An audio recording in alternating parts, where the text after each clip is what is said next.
Imagine a man at the top of the world, wealth, power, a name carved in steel, until a single letter from 40 years ago shatters it all. What happens when the past he buried walks through the door, demanding not revenge, but truth? Stick with me as we unravel a journey of secrets, sacrifice, and a fight for something greater than an empire. Hit that like button if you're ready to dive in, and subscribe so you don't miss a single chapter of this untold story. The city sprawled beneath James Carver like a glittering tapestry, a testament to his dominion. From the 47th floor of Carver Innovation's San Francisco headquarters, the world was a chessboard, and he was its undisputed king. At 63, his silver hair was impeccably swept back, his navy suit tailored to a razor's edge, and his eyes, sharp as steel, betrayed a man who had never bent to anyone. The office gleamed with modernity. Glass walls, a mahogany desk polished to a mirror finish, and a single orchid in a crystal vase, its white petals stark against the sterile luxury. James didn't linger on beauty. He built empires. The invitation, arrived that morning, slipped under his door by an assistant too timid to knock. A cream envelope embossed with gold lettering, it bore the seal of the Bay Area charity auction, an event he'd avoided for years. The sender's name made his jaw tighten, Richard Holt. Once a friend, now a rival who'd spent decades whispering that James had stolen his ideas to build Carver Innovations. The note was curt. "Join us, James. Prove you're more than a thief in a suit." A taunt wrapped in velvet. James folded the paper with precision, his fingers steady despite the flicker of indignation in his chest. He'd go, not to grovel, but to stand taller than Richard's petty barbs. The auction hall that evening was a cathedral of wealth. Chandeliers dripped crystal tears, casting fractured light over black-tie elites sipping champagne. The air buzzed, with laughter and the clink of glasses, a symphony of privilege James knew by heart. He moved through the crowd with the ease of a predator, nodding to CEOs and philanthropists who owed him favors. His presence commanded silence, a ripple of respect or fear he'd cultivated over decades. But Richard was waiting, a lean figure in a gray tuxedo, his smirk sharp as a blade. "James Carver, the man who turns charity into a power play," Richard said, loud enough for heads to turn. His voice carried the weight of old grudges, each word a dart aimed at James's pride. "What's it this time? Buying forgiveness for your sins?" James met his gaze unflinching. The room held its breath, waiting for the crack in his armor. But he'd mastered this game long ago. "I don't need forgiveness, Richard," he replied, his tone smooth as marble. "And I don't need your praise to know my worth." A murmur of approval rippled through the crowd, but Richard's eyes glinted with something darker. James turned away, his pulse steady, his dignity intact. He wouldn't give Richard the satisfaction of a fight. At the edge of the room, a modest booth stood out amid the opulence, a table draped in white linen, stacked with handmade quilts and wooden carvings. Behind it stood a woman, her presence a quiet counterpoint to the extravagance. Margaret Sullivan. Maggie, her name tag read, was 60, her silver hair pulled into a loose bun, her dress a simple navy shift that spoke of practicality, over pretense. She moved with a calm grace, arranging items with care, her hands weathered but steady. James paused, drawn by the stillness in her hazel eyes, a stillness that felt like a challenge to his restless world. "Beautiful work," he said, nodding at a quilt stitched with intricate patterns of blue and gold. His voice softened, a rare concession to curiosity. Maggie looked up, her gaze direct but warm. "Thank you. It's for the children's hospital. Every stitch helps." Her words were simple, yet they carried a weight that made James falter. He'd funded hospitals before, tax write-offs, photo ops, but her sincerity pierced through his cynicism. "James Carver," he introduced himself, extending a hand. She took it, her grip firm, her skin rough against his manicured fingers. "Maggie Sullivan," she replied. "I've heard of you. The man who built an empire from nothing." There was no flattery in her tone, only observation. James searched her face for mockery, but found none. Instead, there was a flicker of something. Recognition, perhaps, that unsettled him. Before he could respond, Richard's voice cut through again. Closer now. Careful, Maggie. He's generous until he gets what he wants. Then he vanishes. The crowd tittered, a nervous hum of amusement. James's spine stiffened, but he kept his expression neutral, his hands clasped behind his back. He wouldn't rise to the bait, not here, not now. Maggie tilted her head, studying Richard with a quiet intensity. Some men don't need to shout to prove their worth, she said, her voice low but clear.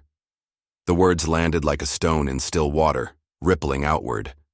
Richard's smirk faltered, and James felt a rare spark of gratitude. He didn't need defending, yet her calm rebuke stirred something in him. A memory of a time when he hadn't been so guarded. "I'd like to discuss a donation," James said to Maggie, turning his back on Richard. "Something substantial. Can we meet tomorrow?" It was an impulse, a way to reclaim control, but also a genuine pull toward her quiet strength. Maggie hesitated, then nodded. "My place then, 10 a.m. It's not fancy, but it'll do." She handed him a card with an address in Oakland, a modest neighborhood far from his world of glass towers. James pocketed it, aware of Richard's eyes boring into him as he walked away. Back in his office that night, James stood by the window, the city lights blurring into a haze.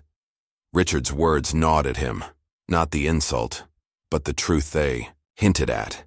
He'd built his life on discipline, on burying the past beneath layers of success. Yet Maggie's face lingered in his mind, her steady gaze a mirror he hadn't expected. He traced the edge of her card with his thumb, the paper worn and soft, like a relic from a life he'd forgotten. Tomorrow, he'd see her again. Not to prove Richard wrong, but to prove something to himself. Though what, he couldn't yet name. The orchid on his desk caught the moonlight, its petals trembling faintly. James turned away, his shadow long and solitary against the glass. For the first time in years he felt the weight of his own silence and the flicker of a question he'd long suppressed. Was his empire worth the cost? The Oakland address on Maggie's card led James to a street far removed from the polished gleam of San Francisco's skyline. Rows of modest bungalows lined the road, their paint peeling under the weight of time, yards dotted with wildflowers and rusting bicycles. It was a world he'd left behind decades ago, a world he'd buried beneath steel and glass. At 10 a.m., sharp, he parked his sleek black Bentley outside Maggie's house, its white clapboard facade unassuming yet proud, like her. The morning sun cast soft shadows through an oak tree in the front yard, and a faint breeze carried the scent of lavender from a small garden. James adjusted his tie, a reflexive gesture of control, and stepped onto the cracked walkway. Maggie answered the door in a faded apron, her silver hair loose around her shoulders, a stark contrast to the poised elegance of the auction hall. "You're punctual," she said, her voice warm but guarded. She gestured him inside, and James entered a living room that felt like a time capsule. Worn floral curtains, a threadbare sofa, a wooden coffee table scarred with years of use. On the mantel, a single-framed photo caught his eye. A young girl, with hazel eyes, laughing in a park. Something about her tugged at him, but he pushed it aside.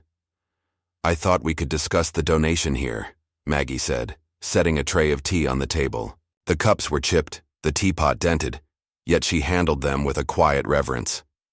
James sat, the sofa creaking under his weight, and nodded.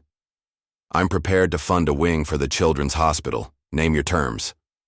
His tone was crisp, businesslike, a shield against the intimacy of this space.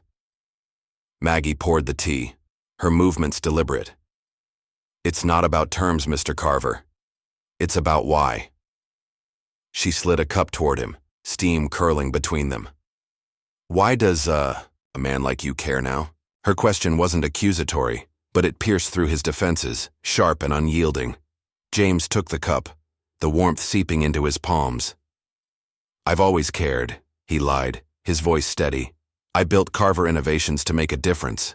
The word sounded hollow even to him, a rehearsed line from countless boardroom speeches. Maggie's eyes narrowed slightly, seeing through the facade, but she didn't press. Instead, She reached for a small wooden box on the table, its edges worn smooth, its lid etched with a faint floral pattern, and opened it. Inside lay a folded letter, yellowed with age. She handed it to him without a word. James unfolded it, his fingers brushing the brittle paper, and froze. The handwriting was his own, scrawled in the impatient strokes of youth. Maggie, I'll come back for you. I promise. James. The date, 40 years ago, hit him like a blow. Memories flooded back. A rainy afternoon in a park, Maggie's laughter as she held a tattered umbrella, her trust in him absolute. He'd been 23, ambitious, desperate to escape the poverty of his roots. She'd been his anchor until he cut the rope. You kept this, he said, his voice low, almost a whisper. He looked up, meeting her gaze, and found no anger there, only a quiet sorrow that cut deeper than any rebuke. I waited, Maggie replied, her hands clasped in her lap. 3 days in that park, under that umbrella until the rain stopped. You never came. A week later, I got a letter saying you'd moved to Boston. That was it. Her words were steady, but her fingers tightened, betraying the pain beneath her calm. I don't blame you, James. I just want to know why you're here now. James set the letter down, his throat tight. He'd buried that chapter of his life, convinced himself it was a necessary sacrifice for success. The truth was uglier. He'd been afraid of failure, of being trapped in a life like his father's, scraping by in a factory. He'd chosen ambition over love, and he'd never looked back, until now. I don't remember, he said, the lie bitter on his tongue. That was a different man. Maggie studied him, her hazel eyes piercing through his armor. Maybe, she said softly, but I knew that man. He had a heart once. She closed the box with a gentle click, as if sealing away the past, but the weight of her words lingered. James felt the room shrink, the walls pressing in with the ghosts of choices he couldn't undo. I'm not here to dig up old wounds, he said, forcing his voice to steady. I want to help the hospital, that's all. He reached for his briefcase, pulling out a checkbook, a lifeline back to control. Name a figure. Maggie shook her head, a faint smile tugging at her lips. It's not about money, James. It never was. She stood, smoothing her apron, and walked to the mantel, touching the photo of the girl. It's about what you're willing to give up. I'll take your donation, but only if you mean it. Her words stung, a quiet challenge. To his pride, James rose, his jaw set, but he didn't argue. He couldn't, not when her dignity outshone his wealth, her stillness a rebuke to his restless empire. I'll have my assistant draft the papers, he said, his tone clipped. You'll hear from me. As he stepped outside, the lavender scent enveloped him again, softer now, mingling with the memory of rain-soaked earth. He glanced back at the house, at Maggie framed in the doorway, her figure small but unyielding. The letter burned in his mind, its promise a scar he'd ignored for 40 years. He'd walked away from her once, from a life that demanded more than he could give. Now, standing on her cracked porch, he felt the first crack in his own foundation. A tremor of doubt he couldn't suppress. Driving back to the city, the skyline loomed ahead, a monument to his triumphs. But the silence in the car was heavier than ever, filled with Maggie's voice, her unwavering gaze. James gripped the wheel, his knuckles white, and wondered if honor was something he could still claim, or if it was a flame he'd extinguished long ago, leaving only ashes in its wake. The San Francisco skyline glittered like a crown of thorns as James Carver stood at his office window, the city's pulse a faint hum 47 floors below. It was 2 days after his visit to Maggie's modest bungalow, and the air in his sleek headquarters felt stifling, the glass walls closing in like a cage. On his desk lay a stack of newspapers, their headlines screaming in bold. Tech Titans, past scandal. Did Carver abandon love for power? The story had broken overnight, a venomous gift from Richard Holt.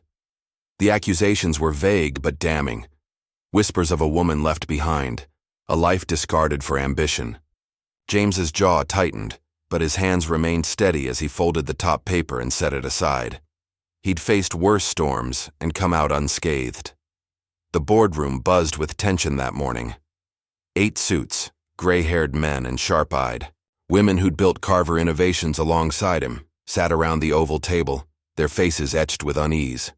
The stock had dipped 3 points, a minor tremor in the grand scheme, but enough to rattle their confidence. "This isn't just gossip, James," said Ellen Pierce, the CFO, her voice clipped.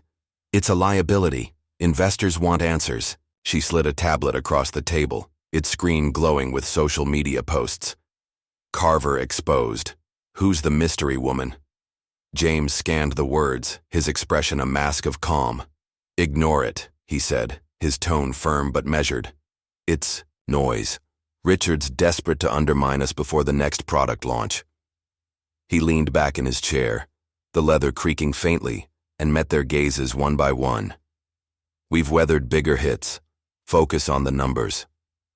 But Ellen wasn't appeased. "The numbers won't matter if the narrative sticks. We need a statement, something to shut this down." She tapped the table, her manicured nail a staccato beat. "Who's this woman? What's the story?" James's mind flashed to Maggie, her chipped teacups, her steady hands, the letter that had unraveled 40 years of denial. He could bury it again, dismiss her as a nobody, let the rumor die in the churn of news cycles. But her voice echoed in his ears. "It's not about money, James. It's about why." He straightened, his resolve hardening. "There's no story," he said. "Just an old acquaintance. I'll handle it." He didn't wait for their protests. An hour later, he stood in the lobby of Carver Innovations, facing a swarm of reporters. The space was a cathedral of glass and steel, sunlight streaming through the atrium, casting his shadow long and solitary. Cameras flashed, microphones thrust forward like spears. "Mr. Carver," a young journalist called, "did you abandon someone to build your empire? Is this why Holt's calling you a fraud?" James clasped his hands behind his back, his posture unwavering. The questions stung, each one a jab at the armor he'd forged through decades of discipline. But he'd learned long ago that anger was a weakness, a crack for enemies to exploit. "I don't answer to rumors," he said, his voice a low, steady current. "Richard Holt can say what he likes. I built this company on hard work, not handouts or lies. That's all you need to know." He turned away, the click of his polished shoes echoing as the crowd parted. No outburst, no defense beyond the quiet steel in his words. Dignity was his shield.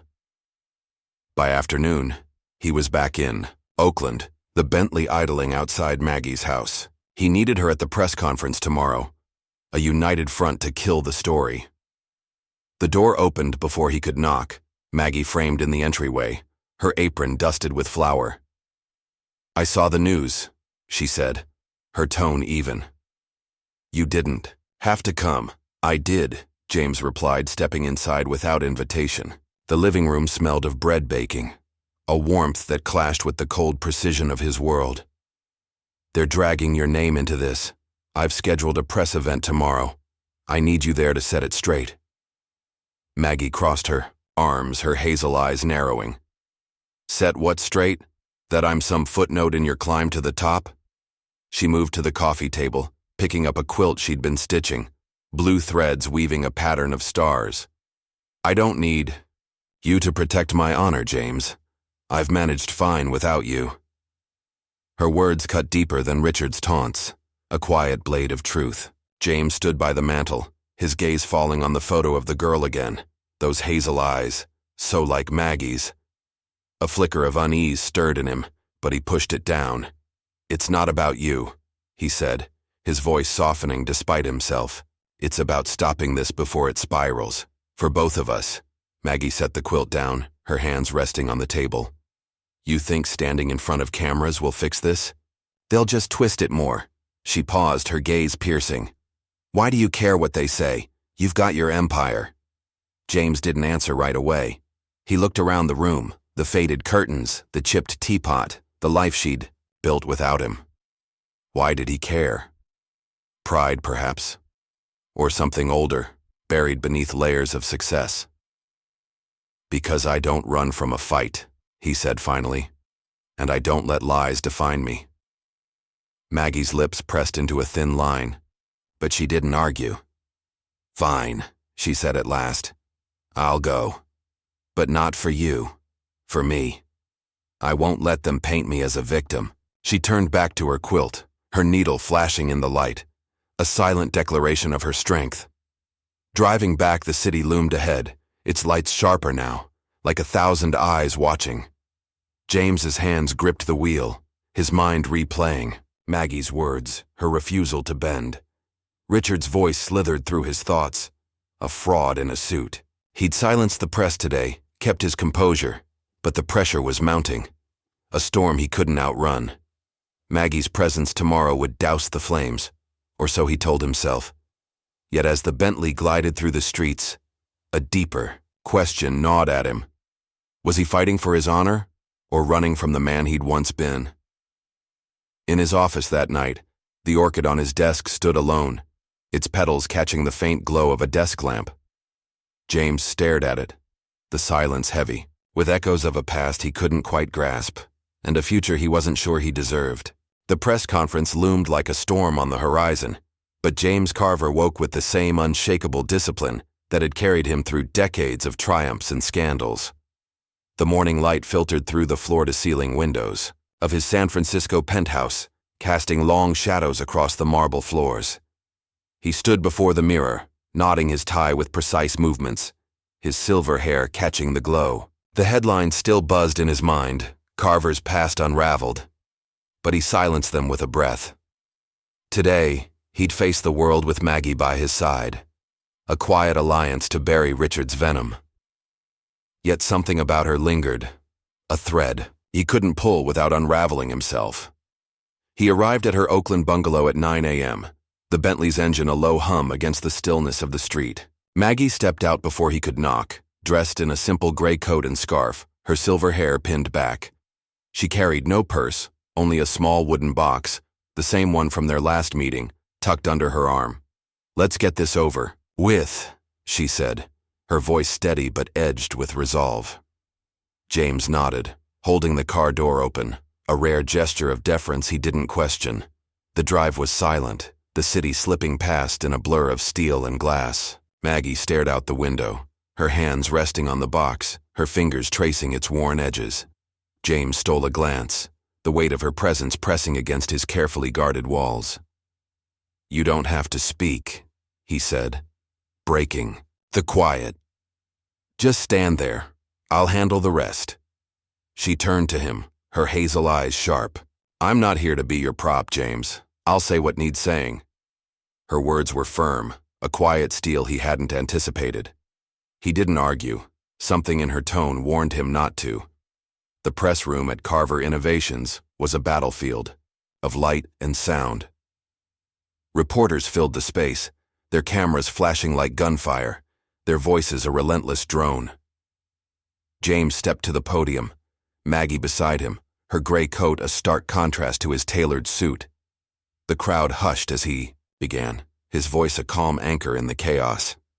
"Yesterday's rumors are baseless," he said, his gaze sweeping the room. "Margaret Sullivan is a friend, a woman of integrity who's worked tirelessly for others. That's all you need to know. I won't dignify lies with more words."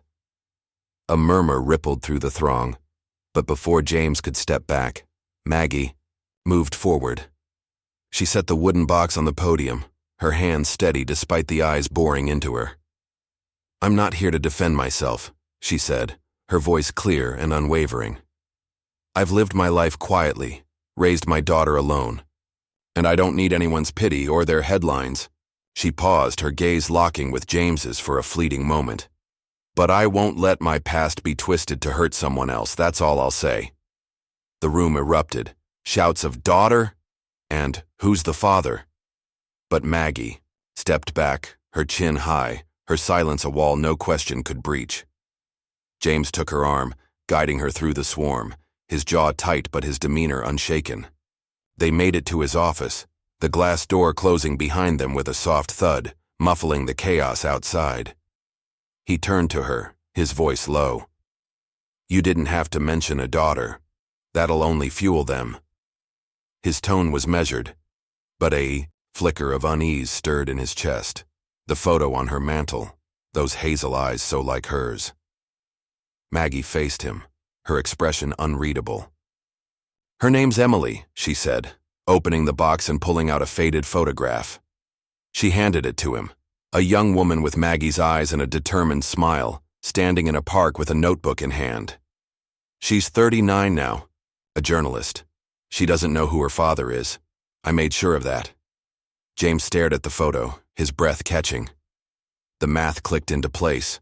40 years since he'd left Maggie. 39 since Emily was born. His hands, always steady, trembled faintly as he set the picture down. Is she mine? The question slipped out, raw and unguarded, a crack in his iron control. Maggie's eyes softened, but her voice held firm. Yes, James. She's yours. I wrote to you when I found out. Begged you to come back. You sent a check instead with a note. Take care of it. I tore it up and raised her myself. She paused, her fingers brushing the box's lid. I scrubbed floors, stitched clothes, went without sleep. She never went hungry. The words hit him like a quiet thunderclap. He remembered that letter, crumpled in his hands in a Boston dorm room, his father's voice echoing, focus on the future, not some girl. He'd sent the money, a coward's escape, and buried the guilt beneath ambition. Now it rose, sharp and unrelenting, clawing at his self-respect. Why didn't you tell me sooner? He asked, his voice hoarse but steady. Because you didn't want to know, Maggie replied, her gaze piercing, and she didn't need a father who'd walk away. She's strong, James, stronger than both of us. I won't let you waltz into her life now just to ease your conscience. James sank into his chair, the leather cold against his back.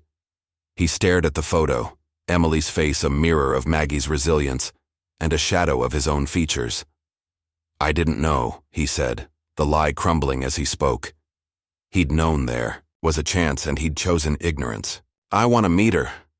Maggie shook her head, closing the box with a soft snap. No, not unless she asks. She's built her own life. Don't take that from her. Her voice was a plea wrapped in steel, a mother's shield he couldn't pierce. He nodded, his throat tight, his hands clasped to hide the tremor. The press still clamored beyond the glass, but their noise faded against the weight of this truth. Emily, his daughter, was out there, a stranger carrying his blood, his choices etched into her existence. James looked at Maggie, her quiet strength, a rebuke to his empire of glass, and felt the first stirrings of a vow, not to reclaim, but to repair. Outside, the city churned on, oblivious. Inside, James sat in silence, the photo a silent witness to a past he could no longer outrun, and a dignity he'd yet to earn. The San Francisco fog rolled in thick and gray, shrouding James Carver's penthouse as he stood by the window, the city a ghostly outline below. It was 3 days after the press conference, and Maggie's revelation, Emily, his daughter, had lodged itself in his chest like a splinter he couldn't pull free. The photograph sat on his desk now, next to the lone orchid, its edges curling with age. He hadn't slept, hadn't eaten much either, but his hands remained steady as he buttoned his shirt that morning. Discipline was his anchor, even as the world tilted beneath him. The news broke at dawn, a thunderclap across every screen. In his office, Carver Innovations under fire, whistleblower exposes shady deals. The byline read, Emily Sullivan. James stared at the article on his tablet, her words cutting through years of polished PR. Allegations of corner cutting in early software contracts, buried payments to silence competitors. It wasn't a fatal blow to the company, but it was a dagger to his pride. And the irony burned. His own daughter, unknowingly, had aimed it at him. His assistant buzzed through the intercom, voice tight. The board's calling an emergency meeting, sir. They want you in 30 minutes. James nodded to the empty room, his jaw set. He'd face them, as always, with the calm of a man who'd built an empire from nothing. But as he adjusted, his tie, Emily's face, Those hazel eyes, so like Maggie's, flashed in his mind. She didn't know he was her father, yet she'd struck at the heart of his legacy. He wondered if fate had a crueler sense of humor than Richard Holt. The boardroom was a storm of murmured accusations when he arrived, the air thick with tension. Ellen Pierce stood at the head of the table, her tablet glowing with Emily's article. "This isn't just a PR headache, James," she said, her voice sharp. "It's a legal risk. We need to sue her. Shut this down before it spreads." The others nodded, their faces a gallery of grim resolve. James took his seat, his posture rigid but calm. "No lawsuit," he said, his tone a quiet command. The room stilled, eyes narrowing. "She's a journalist doing her job. We'll address the claims, release the records, let the truth speak. Suing her only fuels the fire." Ellen leaned forward, incredulous. "You're protecting her? This could tank our stock, James. Richard's already on the phone with investors, spinning this into a circus." She tapped the table, her frustration palpable. "Who is she to you?" He met her gaze, unflinching. "No one," he lied, the word tasting like ash. "Just a reporter. We don't win by silencing people, we win by proving them wrong." It was a half-truth, a shield for Emily he couldn't explain. The board grumbled, but his authority held. They'd follow his lead for now. That afternoon, he found her. A small cafe in the Mission District, its windows fogged with steam, its tables worn and unpretentious, a far cry from his world. Emily sat alone in a corner, her laptop open, her dark hair pulled back, a pen tucked behind her ear. She looked like Maggie, same steady hands, same quiet strength. But there was a hardness in her jaw James recognized as his own. He ordered a coffee he wouldn't drink and approached, his heart a steady drumbeat against his ribs. "Emily Sullivan?" he asked, stopping by her table. She looked up, her hazel eyes narrowing with recognition. "James Carver," she said, her voice cool but curious. "I didn't expect you here." She closed her laptop, leaning back, arms crossed, a posture of defiance he admired despite himself. "I read your article," he said, taking the seat across from her without asking. "You're thorough. Not entirely accurate, but thorough." His tone was even, no trace of the anger he didn't feel. He'd mastered that long ago. Anger was a luxury he couldn't afford. Emily raised an eyebrow, unfazed. "I stand by it. Your company's buried skeletons don't change the facts. You're here to threaten me, I assume. Buy me off?" Her words were a challenge, sharp and unyielding. James shook his head, his hands resting on the table, steady as stone. "No threats. No bribes. I came to talk." He paused, studying her. The daughter he'd never known, now his judge.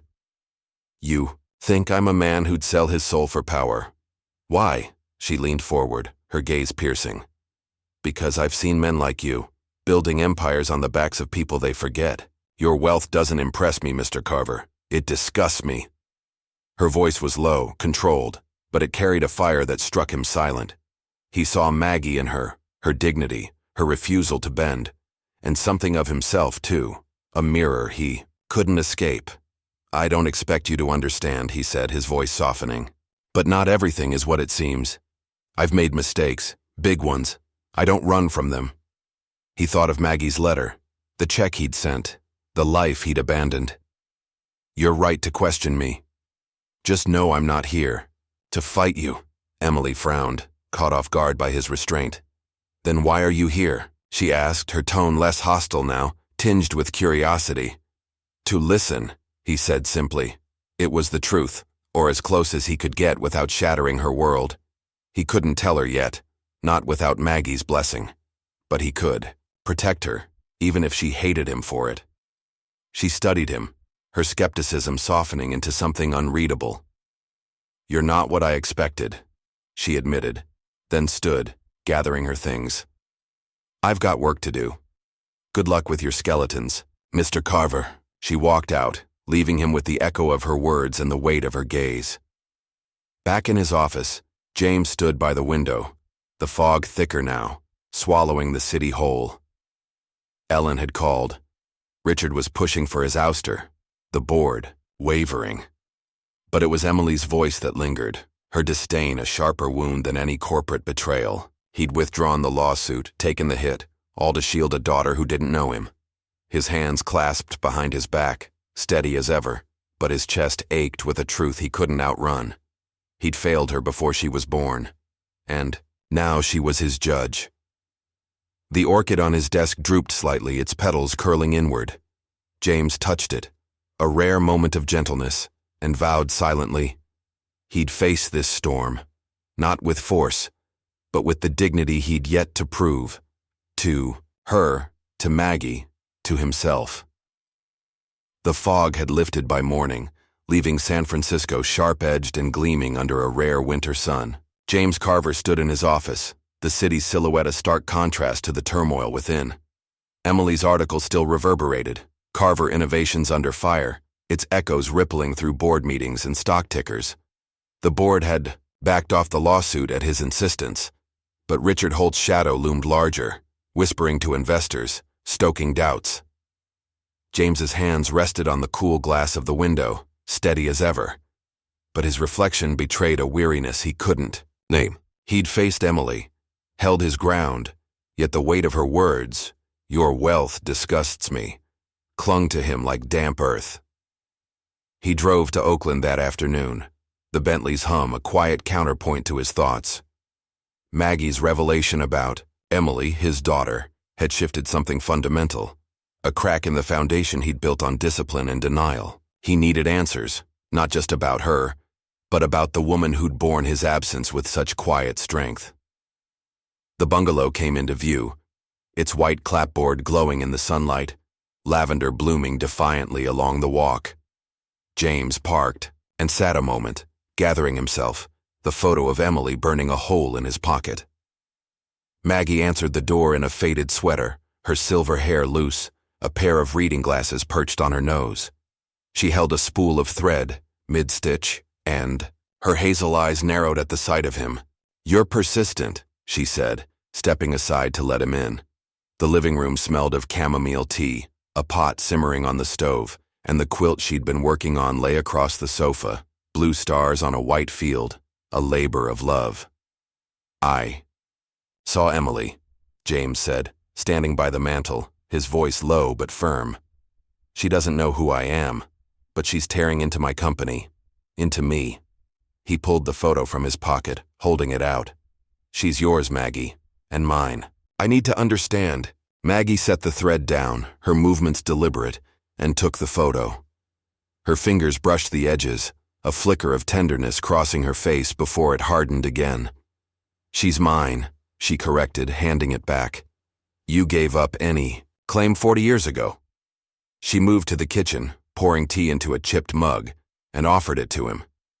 He took it, the warmth a faint comfort against the chill of her words. "I didn't know what I was giving up," James said, his tone steady despite the ache in his chest. "I was young, scared. My father drilled it into me that success was all that mattered. I sent that check because I thought it was enough." He set the mug down, untouched. "Tell me what happened after." Maggie leaned against the counter, her arms crossed, her gaze distant. "After you left, I waited. Months turned into years. When Emily came, I was alone. My parents gone, no one to lean on. I scrubbed floors at night, stitched clothes by day. I sold my mother's ring to buy her first pair of shoes." She paused, her voice softening. "She was worth it, James. Every sleepless night, every ache in my hands. I didn't tell her about you because she deserved better than a ghost." James listened, his hands clasped behind his back, his face a mask of control. But inside, the guilt gnawed, a slow, relentless tide. He saw her hands now, weathered and scarred, a map of sacrifices he'd never witnessed. "You never asked for more," he said, almost to himself. "Why?" Maggie's eyes met his, piercing and clear. "Because I didn't need you. I needed her to grow up strong, and she did."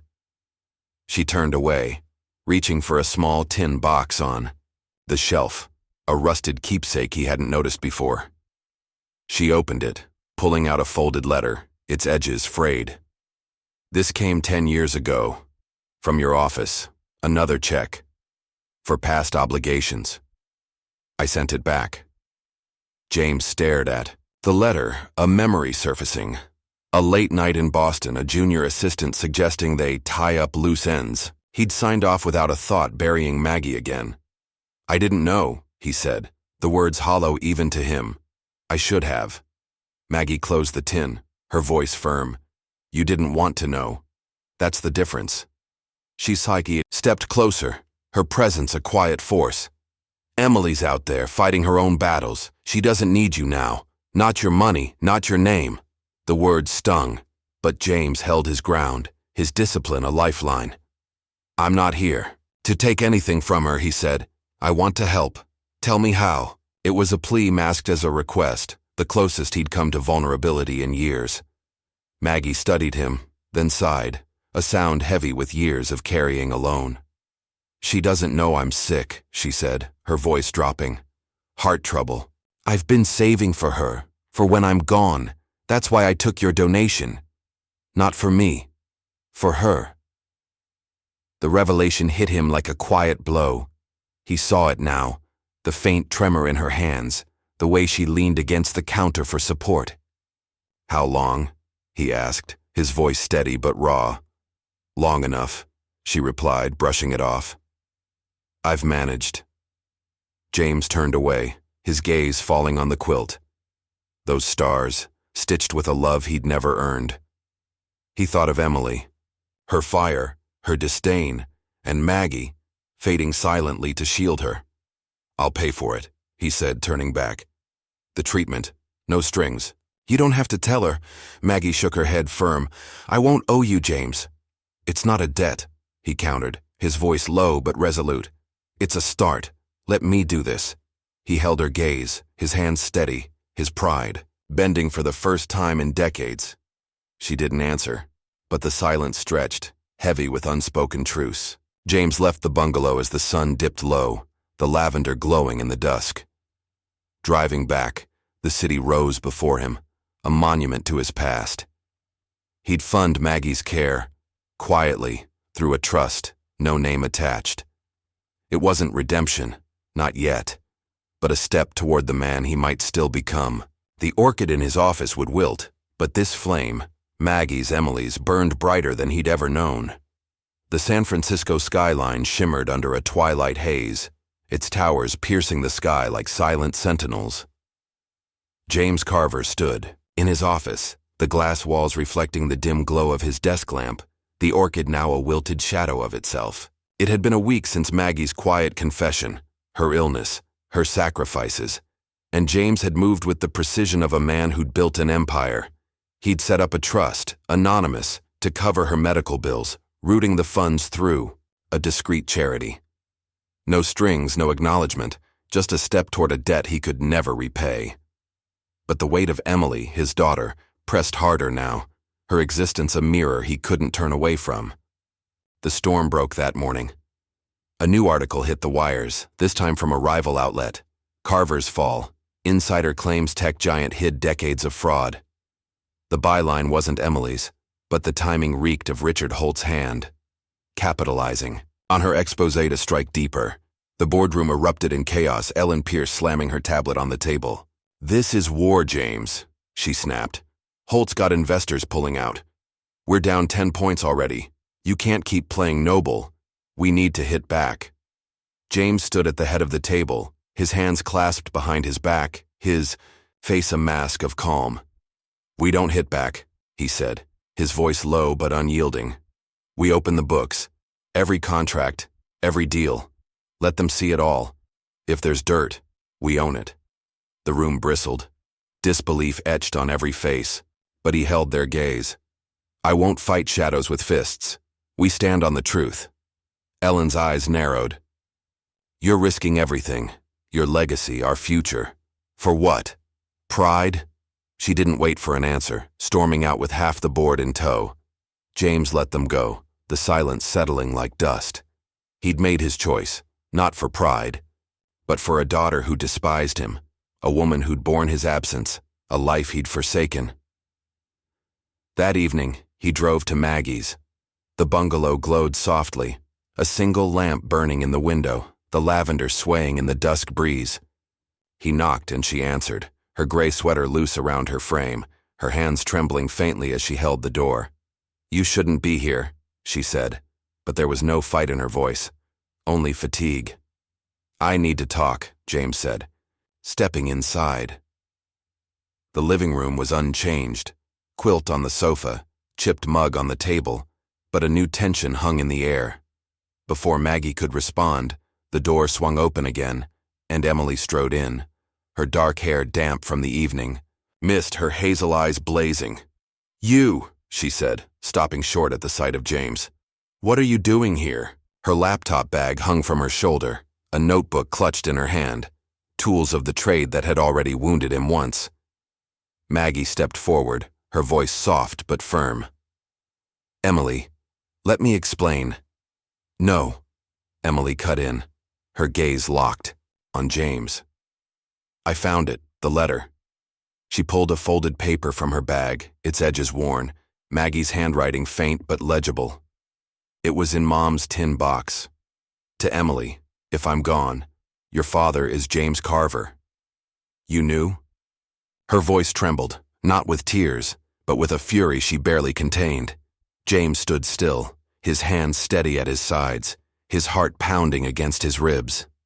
"I knew," he said, his tone even, no trace of the chaos within. "Maggie told me last week. I didn't want you to find out like this." Emily's laugh was sharp, brittle. "Find out? That the man I've been tearing apart is my father? That you walked away from her, from me, because what? I wasn't worth it?"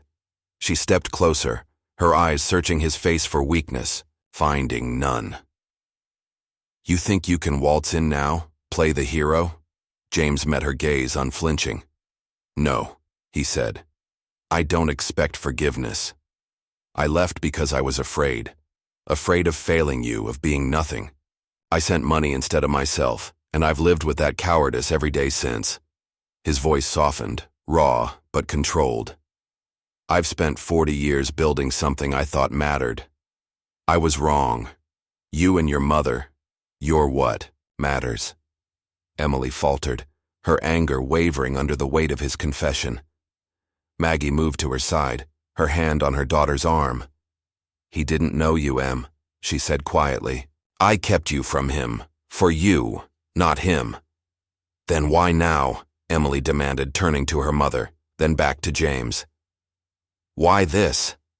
James took a breath, steadying himself. "Because I'm done running. Tomorrow, I'm stepping down from Carver Innovations.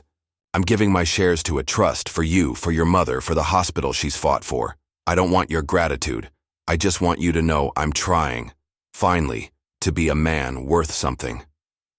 The room fell silent, the words hanging heavy between them. Emily's eyes glistened, but she didn't cry. She was too strong for that, like Maggie. "You don't get to fix this with money," she said, her voice breaking. "You don't get to fix me." "I know," James replied, his hands steady, his heart exposed. "I'm not fixing, I'm starting." Before she could answer, the sound of tires screeched outside. Reporters drawn by the leak, their cameras flashing through the window. Emily turned away, her shoulders rigid, and Maggie guided her to the kitchen, whispering something James couldn't hear. He stayed where he was, the lights blinding, the voices a distant roar.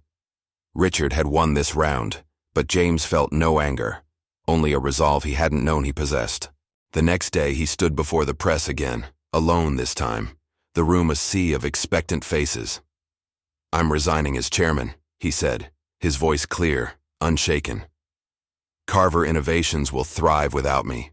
I've made mistakes, personal ones, professional ones. I'm owning them now, not with excuses, but with action. That's all." He stepped away, ignoring the shouted questions, his head high. Back at the penthouse, he packed a single bag, the orchid left behind. The city glittered below, a kingdom. He'd surrendered, not for defeat, but for a truth he'd finally faced. Emily's words echoed. "You don't get to fix me." And he knew she was right. But he'd try, not with power, but with the dignity he'd reclaimed, one quiet step at a time. The sun rose over Oakland, a gentle gold spilling across the modest bungalow where James Carver now stood, his Bentley traded for a weathered pickup, parked in the driveway. It had been 3 months since he'd stepped down from Carver Innovations, 3 months since the press conference that stripped away his title, but not his resolve. The penthouse was sold, the glass towers of San Francisco a memory fading into the fog. He'd moved here, to Maggie's Street, renting a small house 2 doors down, a choice born not of grand gestures, but of a quiet need to be near the family he'd lost and found. The air smelled of damp earth and lavender as James stepped onto Maggie's porch, a basket of fresh vegetables in his hands, carrots and greens from the garden he'd started behind his new place. He knocked, and she opened the door, her silver hair loose, her gray sweater patched at the elbows. The tremor in her hands was less now, thanks to the treatment he'd funded through the anonymous trust, though she'd never mentioned it. "You're early," she said, a faint smile tugging at her lips.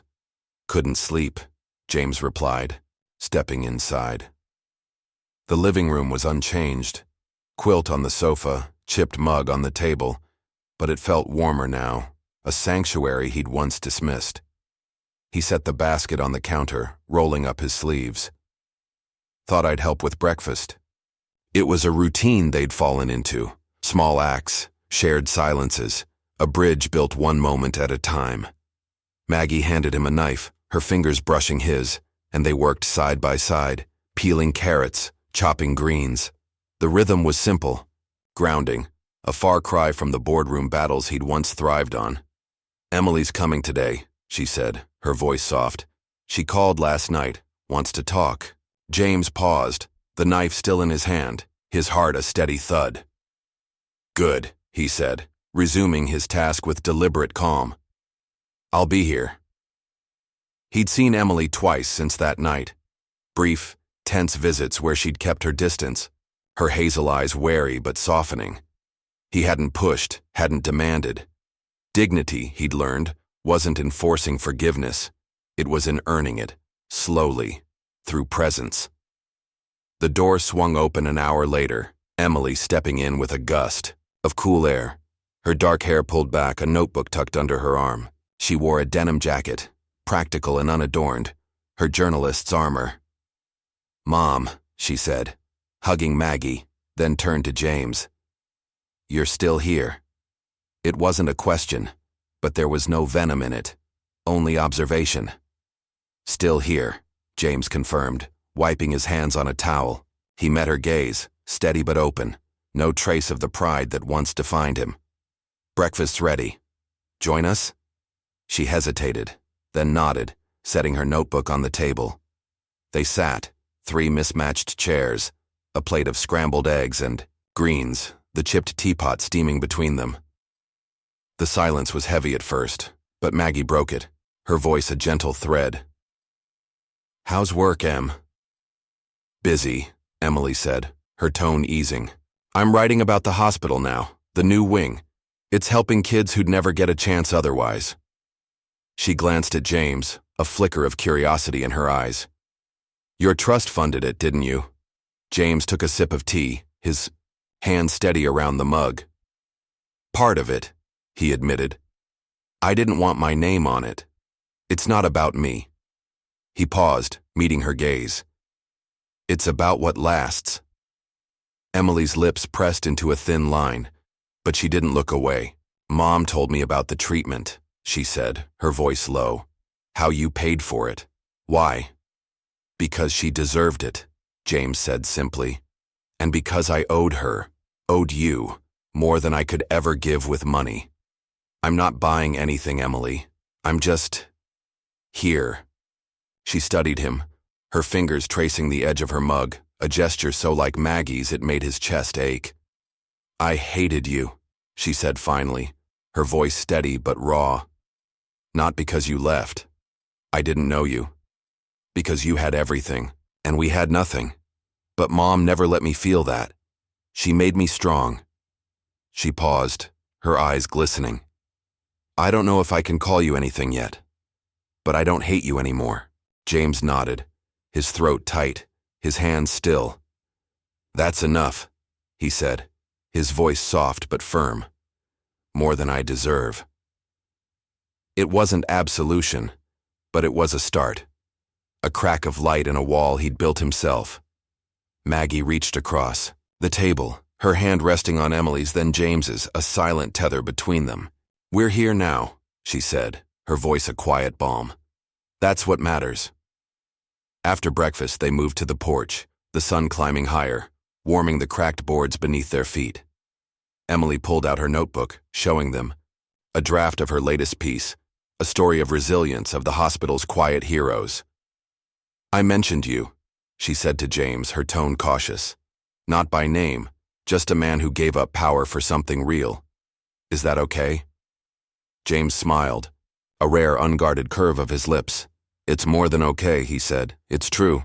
He looked out at the garden, the lavender swaying, and felt a peace he hadn't known in decades. Not the triumph of boardrooms, but the quiet victory of being present. Emily left an hour later, promising to return next week. Maggie walked her to the car, their voices a soft murmur, and James stayed behind, clearing the table. When Maggie returned, she stood by the door, watching him with those hazel eyes that saw too much. "You didn't have to stay," she said, but there was no reproach in it, only wonder. "I wanted to," James replied, drying his hands. He stepped closer, his voice low. "I spent 40 years chasing something I thought was honor. It wasn't. This is being here, with you, with her. I'm not the man I was, Maggie. I'm trying to be better." She smiled, faint but real, and touched his arm, a gesture small but profound. "You're getting there," she said, and turned to her quilt, her needle flashing in the light. James sat beside her, watching the stars take shape under her hands, the ordinary weaving into something lasting. The city glittered far off, a world he'd left behind. But here, in this quiet house, he'd found his flame. Not loud, not grand, but steady, burning with a dignity he'd earned at last.